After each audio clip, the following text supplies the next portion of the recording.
Hello and welcome to yet another edition of Pens Down. On Pens Down, we sit with journalists and we get to understand the journey they have made through professional life, how it has impacted on them, and the things they go through daily, which they never get the opportunity to talk about. Today, I am excited. I have one of the ladies I look up to in the media for her exceptional interviewing skills for me. Shamima Muslim is my guest. She is the founder and convener of the Alliance for Women in Media Africa, a non-governmental advocacy and welfare group dedicated to improving the visibility and impact of women in media.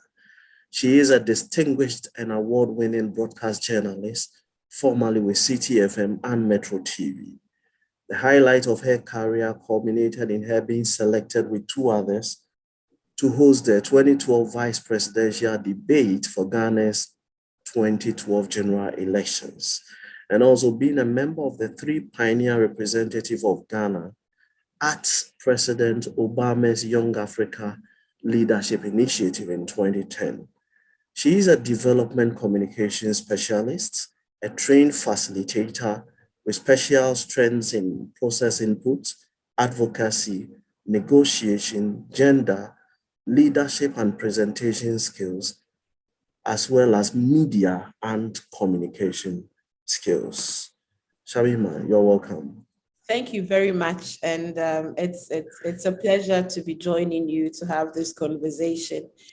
I think that I agreed to your invitation partly because of my commitment to the issue of growth and mentorship within the media space, because I realized that if young people get exposed early on to stories of those who have charted the path that they're now beginning, they may be well informed to design, because you can actually design a career path and then work that path to success. So it's one of my individual social responsibility to be able to accept to speak on platforms like the one that you have put together. So thank you for having me. Really grateful.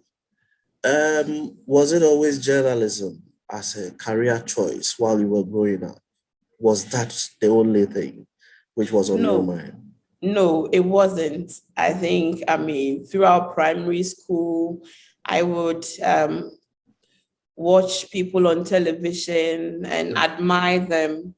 But the thought to one day be like them never crystallized. Throughout primary, junior high school, even senior high school. I would watch TV and I would admire a lot of women who were in the media space at the time. It was mostly GTV anyway, until TV3 came along. So you admire the way they read the news, but there was really no crystallization of the idea that, someday I also want to, be in there reading news or doing interviews. So the Eureka movement actually came at the University of Ghana. Okay. And it was just by chance because I think we had just been admitted. And as part of the orientation programs I attended. So, this is my first lesson to young people that when you enter an environment, be present. Okay. Don't just be physically present, be present in the activities that go on in that space, because you never know which space your breakthrough will come from. There were many students who would not attend the sessions, the orientation sessions, because they said they had the handbook and it's not a priority. But I did. I tried to attend every session. So this particular day, I was in the session that had the then managing director of Radio Universe at the University of Ghana, Alhaji Sadiq. So he came and he spoke about the campus radio station and the opportunity it gives to young, students to learn something apart from just their academic work. And that, you can volunteer your time at the station, you'll be able to learn the skill of news reading and build your confidence, and at least even have an opportunity to work. For many of us who had been sheltered all of our lives, that was like, the university was your first environment, your independent environment where you were on your own, managing your time. You could go anywhere you wanted. So, I mean, he ended by saying that anybody who was interested should come down to the station, which was right opposite where we were having the orientation. Those who know Legon, they call it the John Scotty building, and Radio University is almost adjacent. So when we're done with the session, we're all just walking back towards Ekwafu Hall to have lunch, the group I was with. And something just said, oh, the man said Radio University is just here. Let me walk over there. Let me find out what it takes to be a volunteer. So my friends said, oh, they are not going, you see. But somehow there was something that pushed me to leave the group and walk alone to Radio University to make that inquiry. So I did. I made the inquiry. I met some old volunteers there who told me, oh, I should go and write a letter and bring it. And actually went and I wrote the letter and I brought it the following day. And that's how I was accepted. So they took me to meet Alhaji Sadiq. I presented it. And he said, oh, but that is good because usually first years don't come to volunteer. They usually will start their second or third year when they were more settled. And I said, oh, if there's an opportunity to, I don't mind, participating right away. So that is it. I was accepted as a volunteer. I made my first allowances. It was peanuts. I can't remember. I think 2,500, 25 cedis at the time. You know, or yes, 25 cedis or less. I can't remember. But I was really proud of myself. And then they put me on an early morning program, the campus exclusive program. And my role there was to read what they called food for thought. So I had the book that Alhaji gave me. So every morning I'll look through, I would pick one, paragraph. It was so food for thought is really motivational. So I was in the midst of all these seniors. I was this young girl with a very smallish voice. People would then think that I'm some primary school child. But that is really where my journalism training journey right on the job began, right there at the campus, and the station Radio Universe. From then I started reading the news, covering the news, and I became a host of campus exclusive myself. So I did that throughout my entire duration of being in Legon. Then along the line, student politics came. So that's where it started. I see. Yeah. Okay. So that's where it started. That means by the time you were done with Legon, you had 4 solid years experience, quote unquote, in radio. You could say that, yes. Exactly. Okay, so beyond the University of Ghana, were you convinced that you wanted to pursue what you had gotten experience in, or maybe the program you had read, which probably was different, offered better opportunities? Lucky for me, towards my second year, I got projects with British Council, doing work with young girls, training programs. And then by the time I ended, I had a job offer with a non-governmental organization who had done some vacation job with. This was the 3rd year when many people were traveling, and I had meant to travel, but I didn't get the visa. So yes, to also go and do any work. So I ended up working with this NGO, and that vacation they had a workshop. I was in charge of their media. I mean, for the first time, I was able to get them TV and radio coverage because I had met quite a number of the journalists working in mainstream media because they will send you to also go and cover a story from campus to get it. So I'd made those contacts, which made it easy for me to get them to come and cover this workshop the NGO organized. So, I mean, they were really wowed by the outturn and the impact. So I did get an offer with them, which made it easy for me to then decide to go into the NGO sector. Okay. So I worked from 2003. Immediately I was done school with them till about 2008. Okay.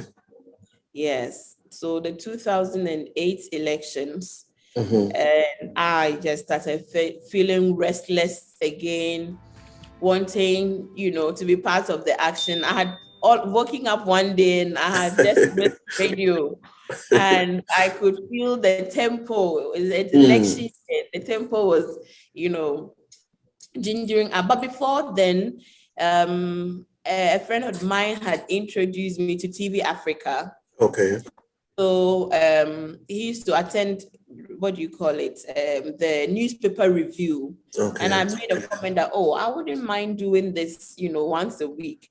That time I was still working with my NGO. So what happened is that the producer then called me to start the following Friday, and I did, and they liked it. So I became a regular Friday guest. Okay. So it was almost like God preparing me to come back again. Do you see it?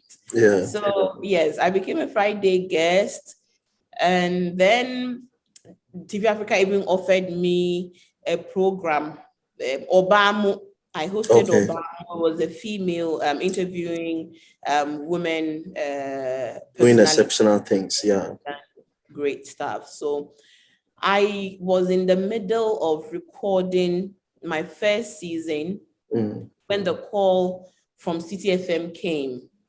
And the offer was made. I think at that time Bernard was preparing to go study abroad, so they were looking for someone, and recommendation was made based on my visibility on TV Africa at the time to join the City family.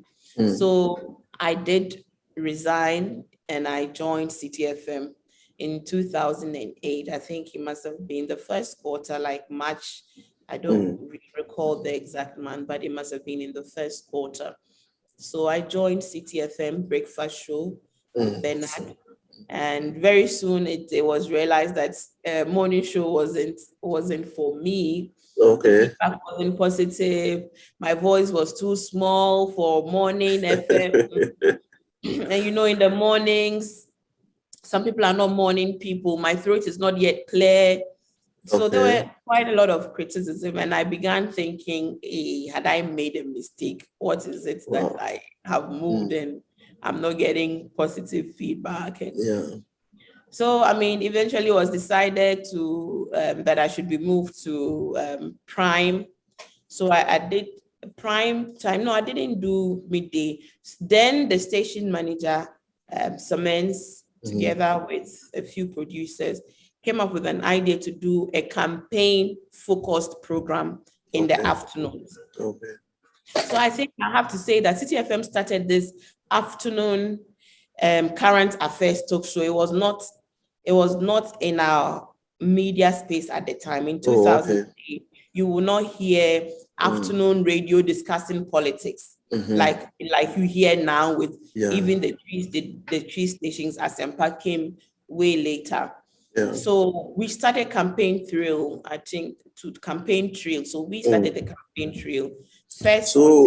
So before you continue, now, what was the reaction of TV Africa when you broke the news to them that, while I was on recording the very first episode, I have had this offer, and this is the end of the road for us? How did they take it? It didn't end well. In fact, I meant to try to juggle the two because I was not a full-time employee of TV Africa. I just came in to do these recordings.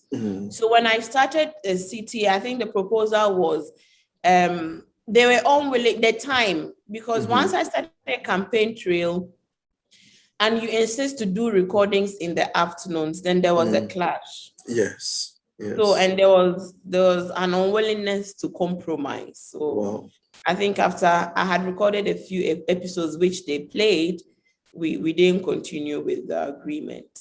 Because the time was not convenient. People were not willing to compromise with regards to rescheduling because it was pre-recorded. Okay. The TV Mbamo was pre-recorded, but campaign trail was live. Okay. I see. So that means on the day you woke up, missing radio and all that, looking at the atmosphere building up towards the elections and hoping you were part of the conversation. And now at City FM, you've been put in the eye of the storm. That is, you are going to be handling a discussion segment that tackled, the politics of the day, the campaigns and how things were rolling. Was that a dream come true for you? I won't say it was a dream come true because I had not dreamt it. But I would say that things fell in the right places because I did student politics 4 years. I was local NUCS president. I was Women's Commission vice chair. I was a General Assembly member, representative for Volta Hall for the entire 4 years. Okay. Like politics was a new, many of my younger colleagues had also ventured into politics. So there were quite a number of figures that I knew or had been acquainted with from the student politics level who were now in the national political, space. So it was not a very intimidating space to find myself back in, especially when the work I had done. Also, the NGO work I was doing was parliament related. I was a parliamentary advocacy officer. Okay. So the project we're doing, USAID funded project, was focused on parliament and organizing workshops and bills in parliament. So these were figures I'd also come across in parliament. So, so I guess it was a grand design. Everything just worked out for the good. And I went smoothly into that space and it was just awesome. It was an exciting time to cover, Ghana's politics. What was the most difficult interview you ever had on radio? People ask this question a lot. Me, I don't even remember many of them because there were many. There were, interviewing politicians, but what's his name? His name just escaped me. There were difficult individuals that anybody who was interviewing, would have a few challenges. But I won't say, because even after radio, I then started Metro TV the following year in the mornings. So if you say in the history of my journalism career, who have I had fights with on air? Altercations on air. It will be Kobia Champong of the NDC. And it will be Esla Owusu of the NPP. I had altercations with them live on television, and it was to the glory of the entire nation, unfortunately.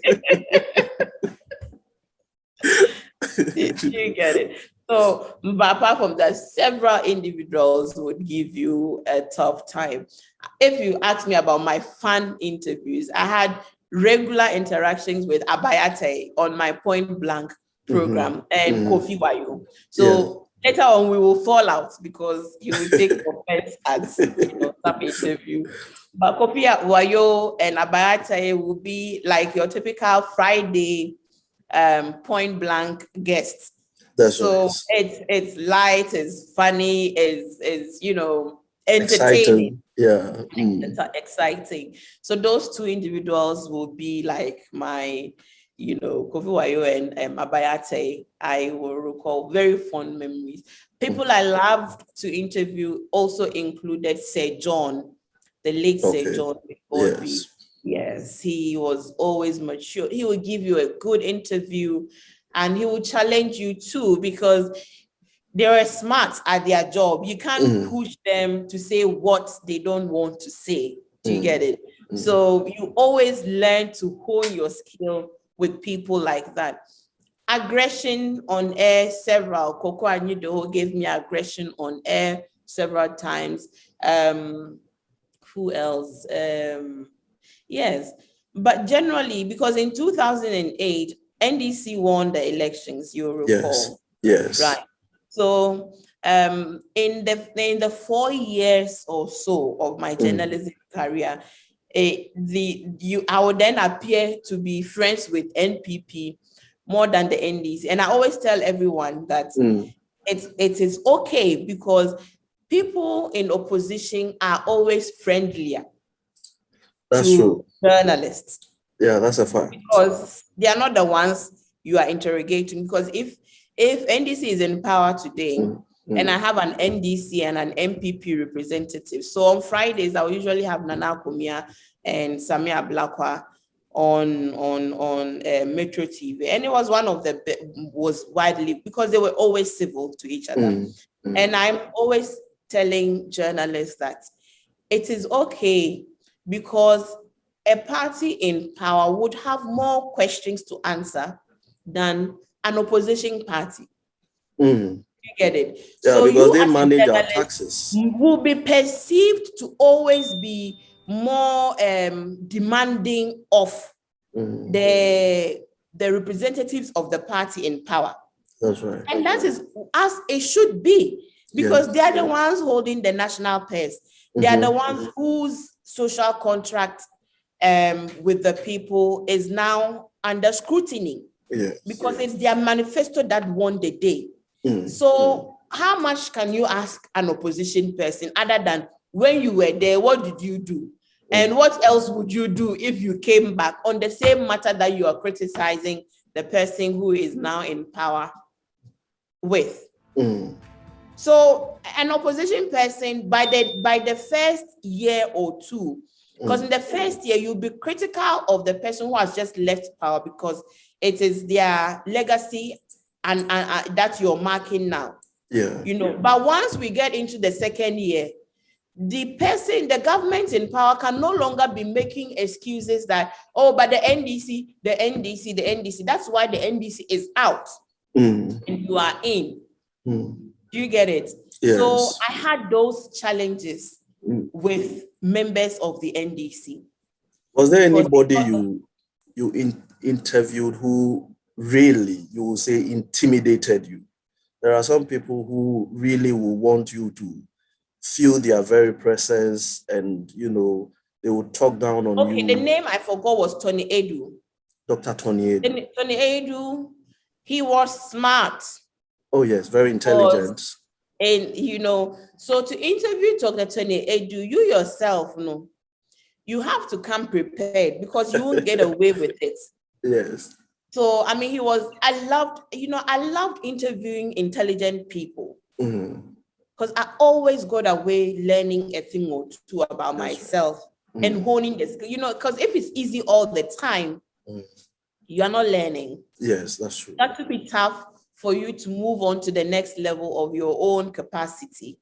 So I loved interviewing people like Tony Edu, because it was bound to be challenging. Kwesi Pratt is another difficult person to interview.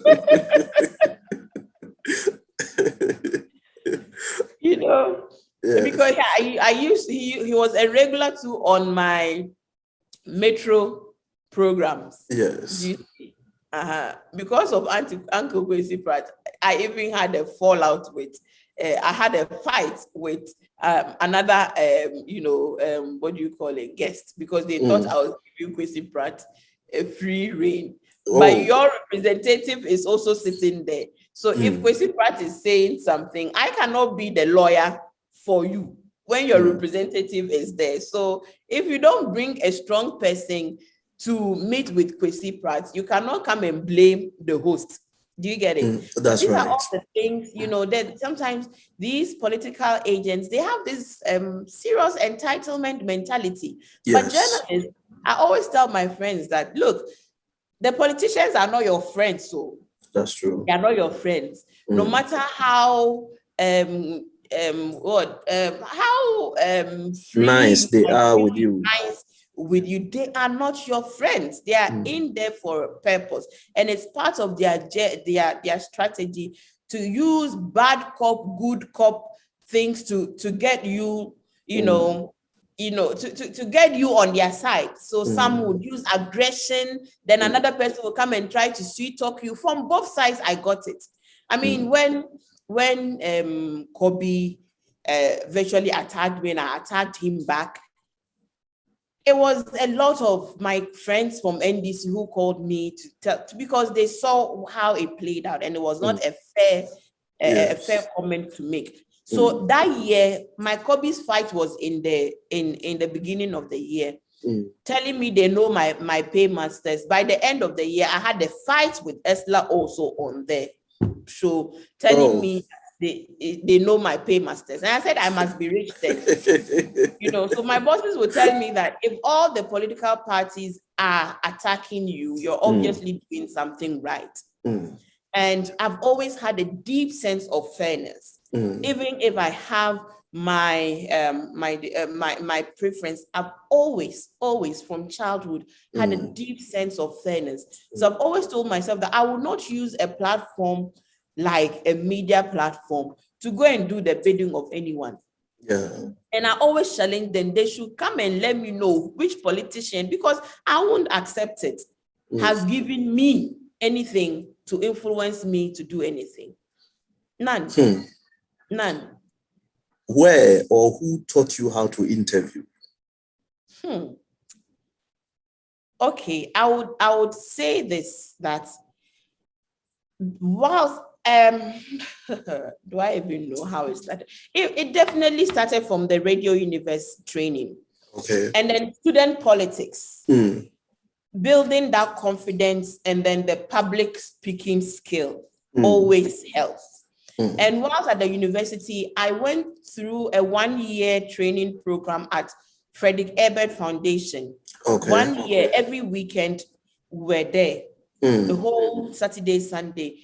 They took us through facilitation skills, presentation skills. They took us through a lot of things, negotiation, how to do all of that. And these are all vital knowledge. And I tell people that every space you have, because you see, content and confidence is what will excel you in every situation.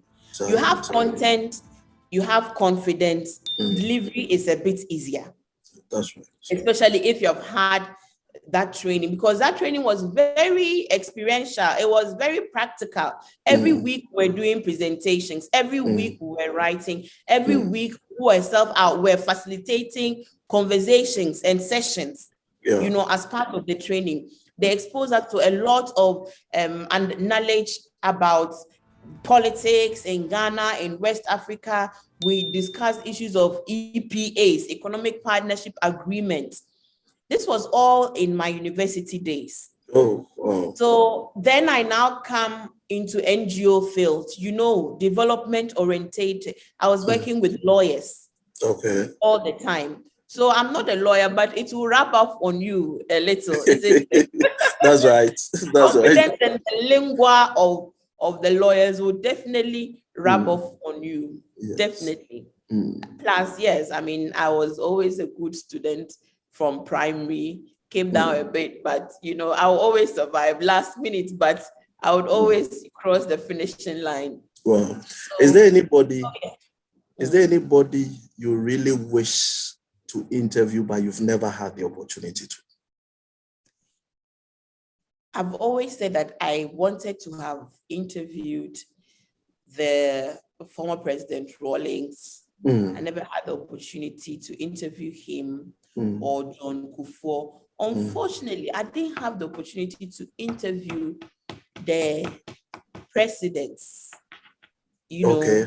like Okay. one-on-one. In That's my right. career, I didn't have that opportunity to do that. And I think that it will still happen. It will still happen. I intend to. I mean, JJ no, but Kufo is still alive. Mills is That's right. gone. Hopefully later, Akufo-Addo when he retires. Yes. So yes, those ones locally are the ones that I wanted to, because I've always been, but I think our leaders are not. They are not candid. See, our political leaders, when you sit one down, at the end of the day, you can't still read the mind. You cannot have a mind map of the person you have just spoken with, because most of them would tell you all the classical, they will give you the classical responses to the questions that you ask.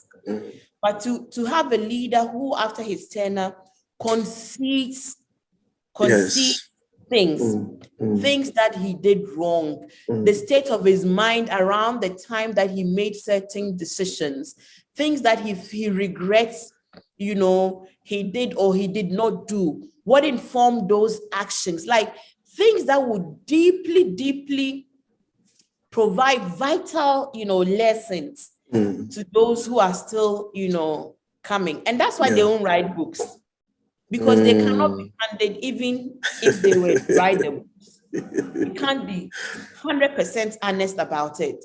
I mean, like you would see other leaders in other jurisdictions bear it as much as they can. At least you know that this is 70% of what happened, because their societies are that transparent. In the heat of things, the societies themselves are curating and documenting the story, so they can't come and cook any other story on it. So 70% of the thing they'll tell you, not everything that you would tell us, but at least we lack conduct in our in our public discourse. We do. So with your knack for hard-hitting questions during interviews, were there times your job put you in danger? Were there times? Everybody, especially women also, everybody. The attacks, the threats, the insulting text messages, every female or every major journalist I've known doing hardcore politics has had their share of that. We know who you are, we know who your paymasters are, we know who you are dating, all kinds of things. But our journalism is relatively safer. Sorry, until the death of Ahmed Swalling, and the reports lately about the violence against journalists. Our journalism was relatively safer, because if where it ends is an insult, you can use it as a pomade and rub over your skin because it's not written on your forehead or your back that this person has insulted me, and so what? But when it now goes beyond that, and it's physical attack on you, and even murder, then we have to become more worried that we shouldn't get onto that path where trying to do your work brings you that kind, of attack. Was there any point you were approached to compromise anything in the line of duty? So, I mean, I've heard people share their experiences, of people wanting to give them money, promising them cars. I don't know. Maybe my face is not nice because, or maybe I don't know, or maybe my aura will not even let people try. So I have had a relatively uneventful career. Okay. I wish I also had some of these things so that when I'm writing my story, I will write them like Maybe that. yours is a house and it's being built. They will come. Then they should please counsel. I'll give them the design so they will do it properly. After all, you either drink deep or you don't drink at all. Exactly. You get it? No, I mean, it's there. There's a lot of influence peddling in media. And sometimes how to draw the line between you're invited, even this whole debate about Soli. That's right. And how much it influences your editorial policy or even your behavior towards. We are human. If people are nice to you, you naturally gravitate towards them. So That's perhaps you'll be a bit nicer to them, or you will do your best to, be fair to them, but you will not set them up for public ridicule. So the politicians know this. That's why they try as much as possible to try and say they're in the good books of this journalist or that journalist. So at least if something is about them happens, they would treat it with a bit more restraint than you would if you're interviewing somebody who's always attacking you. You really don't care. Yes. You would also go for the juggler. That's right. It's a human thing. So we all have to just, respect each other's professions and give each other the benefit of the doubt. Because if you're coming for the least you can do if you're coming for an interview is to be prepared. Because if I am a professional journalist, yes, my questions should naturally expose you if you are not prepared. And you should not see it as me trying to set you up for public ridicule. That's right. Because you do owe accountability to the people you represent, to the people whose money you collect on a daily basis. So if we do our work professionally, we should be able to expose these rocks, but there's a lot of room for improvement for both journalists and for public officers. You mentioned Soli a few minutes ago. What's your honest take on it? Is it bribe? It's not bribe. But if we could take it out of the equation, it will be better for the profession. It is not bribe because you cannot possibly go and give somebody 100 cedis who has 100 cedis, who has come to cover a story, which 100 cedis will perhaps even go into buying fuel for the car to get back to the office, and say that they should go and change the facts of your story. What about adding more ink to the story too?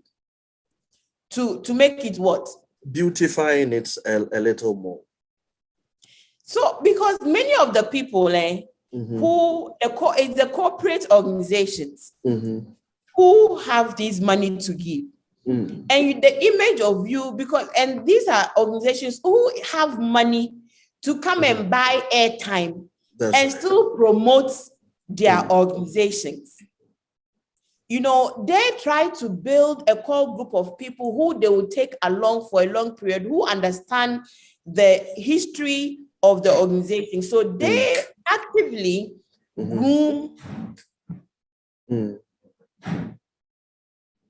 you need to now to do as an organization is to ensure that you are constantly on the back of your journalists and editing stories to ensure that unpaid for stories meet the journalism standards.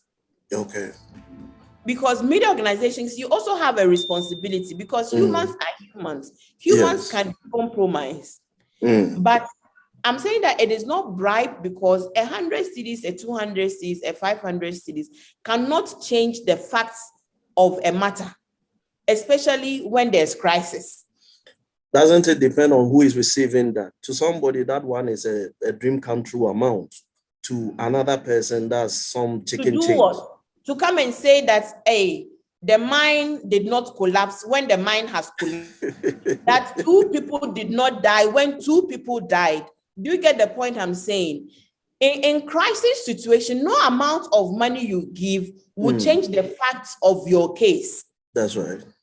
So you cannot then cede your own responsibility on the back of, I have been giving you, these journalists, this amount of money. The least they will do is to give you a hearing and give you a platform to tell your case.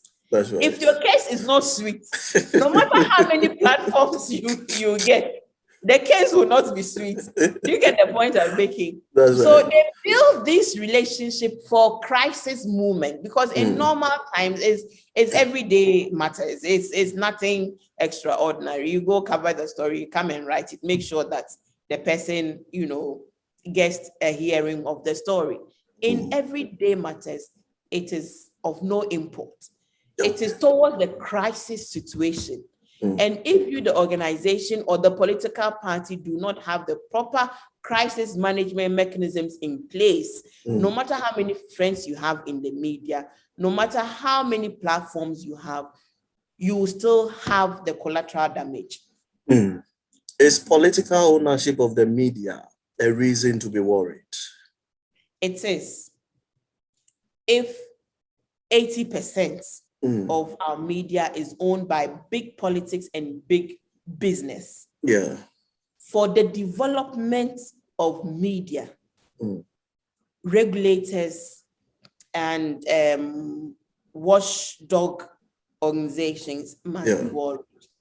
They must be worried, because but it's also a global thing, because I think I ever sat in one of these international workshops, and it is a global phenomenon which is raising worry, because big business and big media is buying out small media. So you would go to UK, America, and one media organization owns so many.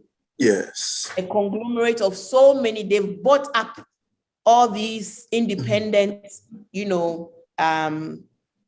media. So we are leaning towards greater control and monopolies. And we all know that monopolies are not good, because then there's no single story. But if we are all converging towards monopolies, it means we are heading towards situations where the single story narrative is what will be pushed out there.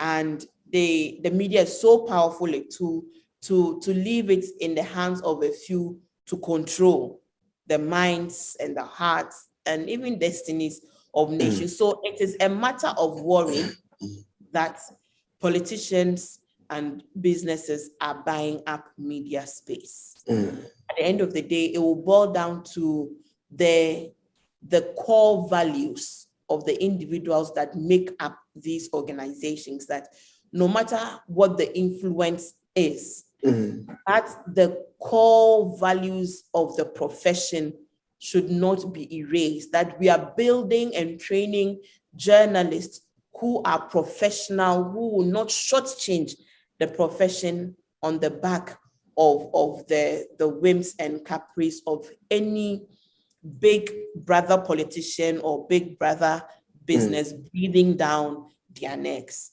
And so far, so good. Not a perfect picture, but we are still relatively professional in the outputs. If we are to roll back the hands of time 20 years or so, would you still choose journalism for a career? 20 years, is it not even too small? If I'm to go back time, I don't regret the trajectory. Now I'm not in full-time media. I don't regret at all the trajectory of my career. If I should have rolled back the time 10 years, maybe I would have done, I'm always saying I would have had a better plan to maximize, the benefits I have had from the profession. If I had the benefit to go back and plan my career more effectively, I probably would have done a few things differently to maximize the benefit. But I absolutely love my time in the media and what I'm doing now to support women to increase their impacts and their visibility and their resourcefulness. So, yes. So the Alliance for Women in Media Africa, what are some of the programs and activities you've been taking and you've been undertaking all these years? Let me make this request Okay. before I go.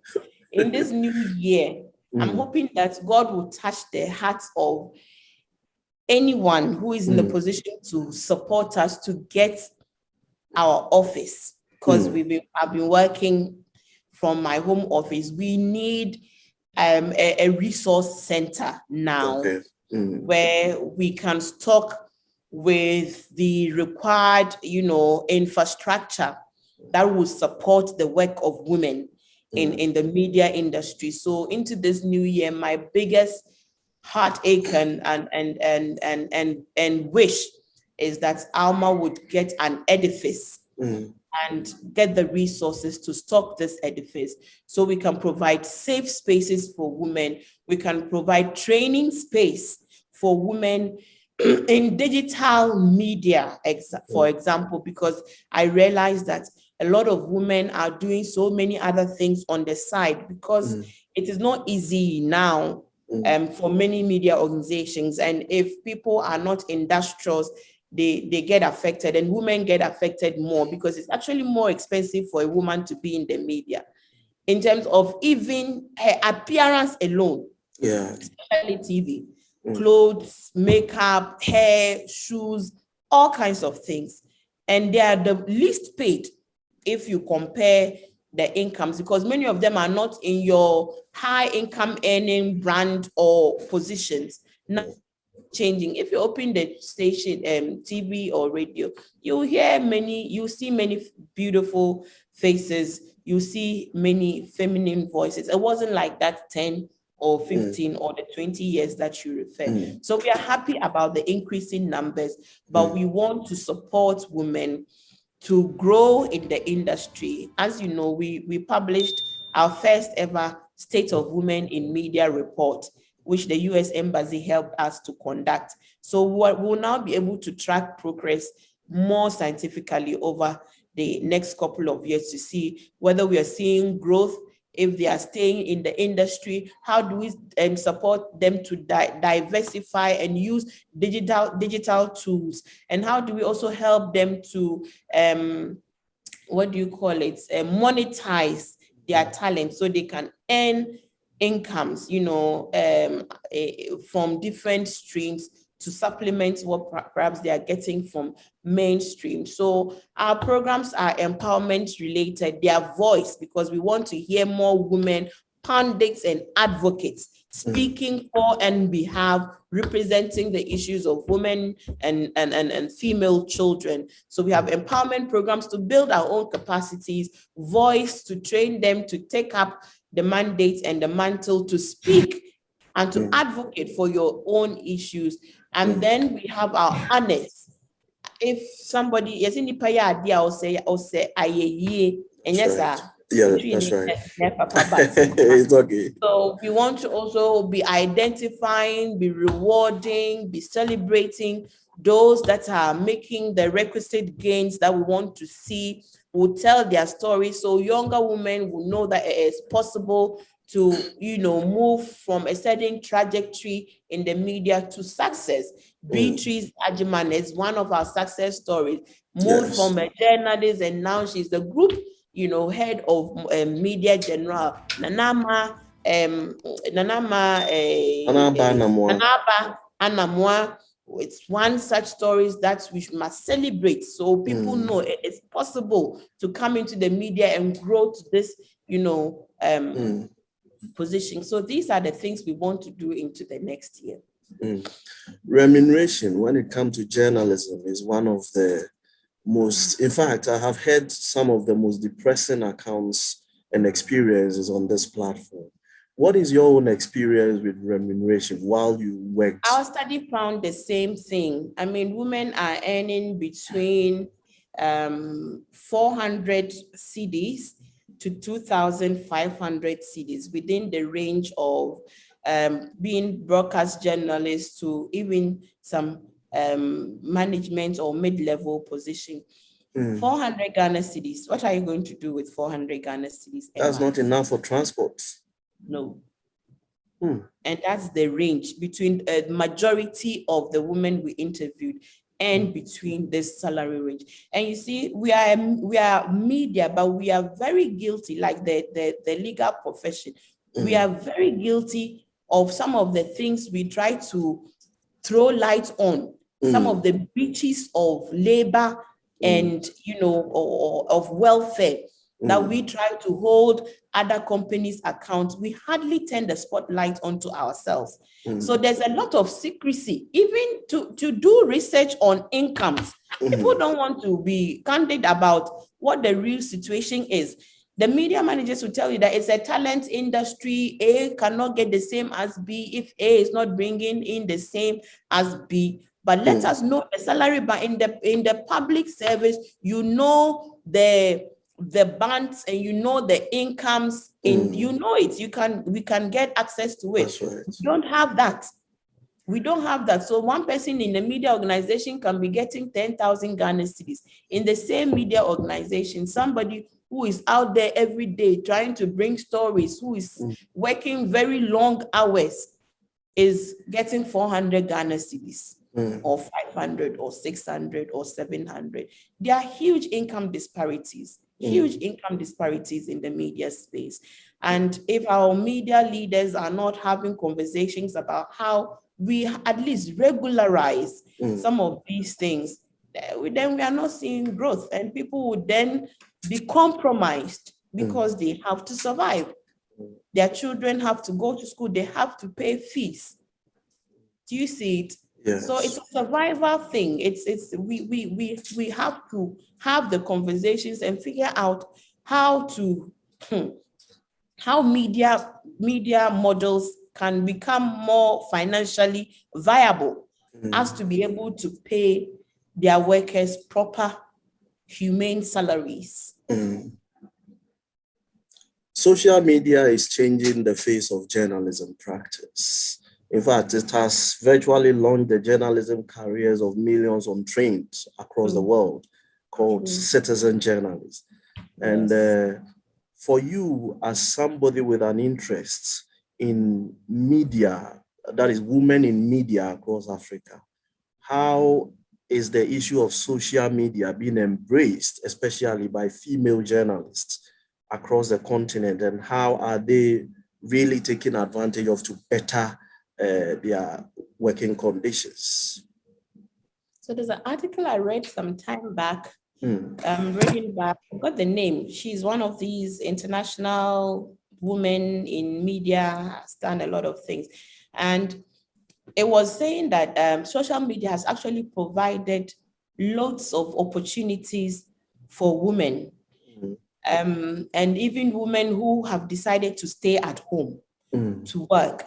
You can now do a lot of online work and still get paid. There are young female journalists I know who write for international news magazines and papers, and when they publish your story, they give you some income. Yes. So it is about understanding the new ecosystem, because it is both an advantage and a disadvantage. But once you understand it and you understand the skills you need to plug on to the system, plug into the system to benefit, then it becomes an advantage for you. Because they're saying everybody now, because of these media flows, everybody is both a content, producer and a content distributor. So it's become a challenge even for traditional and legacy media. They have also now had to adapt quickly and bring in a lot of social media and online, platforms in order to remain relevant. So social media is here to stay. In Dubai, over the past 2 weeks, there was a global summit on education called Rewired. I know it because Chief Mumin, my brother, performed at that summit, and I followed some of the discussions. Digital learning has come to stay. The global leaders of education, of media, of whatever, are now in agreement that the question is how. How do we what do you call it when you want to increase something? What's this word that I forgot? How do we escalate it? It's well, escalation, but there's a proper technical word for it. Okay. So the question is no longer is it feasible? It is how do we make it a reality for every child, everybody, everywhere in the world to plug into the digital learning ecosystem, because this is where we have come. I mean, Facebook is talking about metaverse. They're going to create this augmented reality for all of us. She said the world is moving in strides. And when you see where we are, that even internet connectivity is a problem. That's right. You're like, hey, after 400 years of slavery, 100 years of colonization, this digital revolution is going to keep us 1,000 years behind if we don't do anything about it. So, I mean, there are opportunities. Our regulatory government policy must be up to scratch. And media people we have to lead the education drive. How do you lead the education drive if you yourself do not understand what this whole thing or maze is about? So we need a lot of education ourselves about the tools that are now available and how to access them and the skills that are required to make the best out of this digital, revolution and digital journalism. And in the scheme of things, in an age of misinformation and disinformation, we are all in agreement that traditional and legacy media still provides an avenue for authentication. So there's always going to be a space for traditional and legacy media. It is how they prepare themselves to continue to be the avenue that people now come to validate social media stories, because the stories will break anyway on social media. But again, we know that because everybody can create and share stories on social media, misinformation has become a big issue. So we must preserve the values of truth and verification so that people are able to come back to legacy media for verification of stories that are breaking on social media. Are you now taking a permanent seat within the media advocacy space, or you will bounce back to maybe radio or TV? I hope to bounce back to radio, and it's not an either or thing. Okay. You can do both. You can do both. So at the right time, I hope to come back, keep one leg in the space, and then keep the other leg in other things. So watch the space. You never know. Very well. How challenging has it been working in the media space and being a mother at the same time? The media space doesn't seem to have working hours. Not easy. How One challenging? of the reasons why I had to, after I had my second child,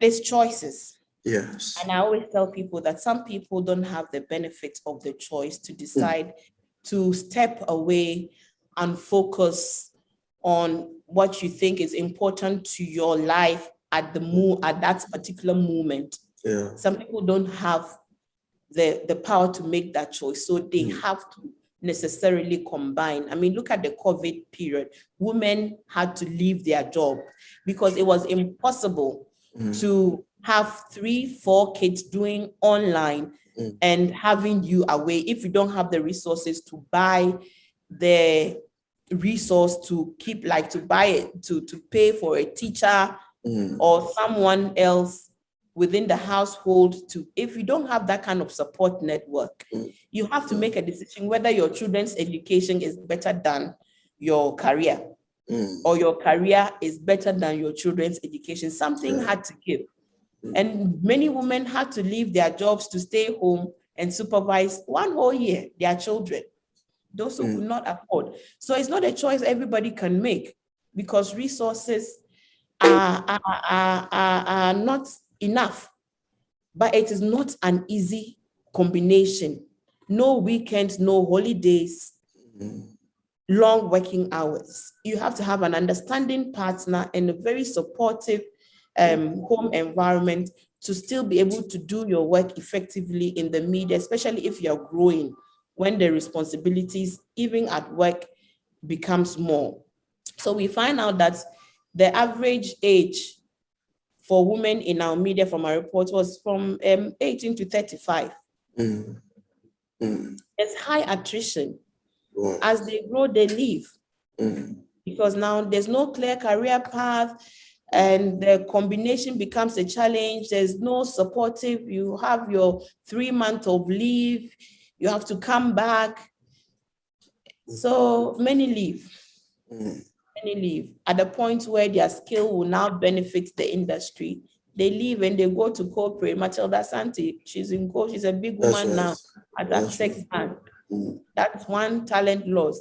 Jifa Bampo had to leave into the oil industry, but now she's come back, thankfully, into the media.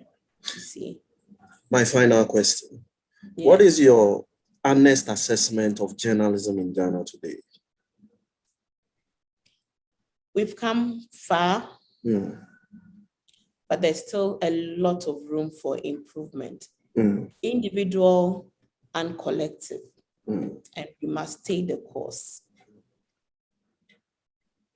Wow, thank you very much. Thank you very much for this conversation. It's been really exciting.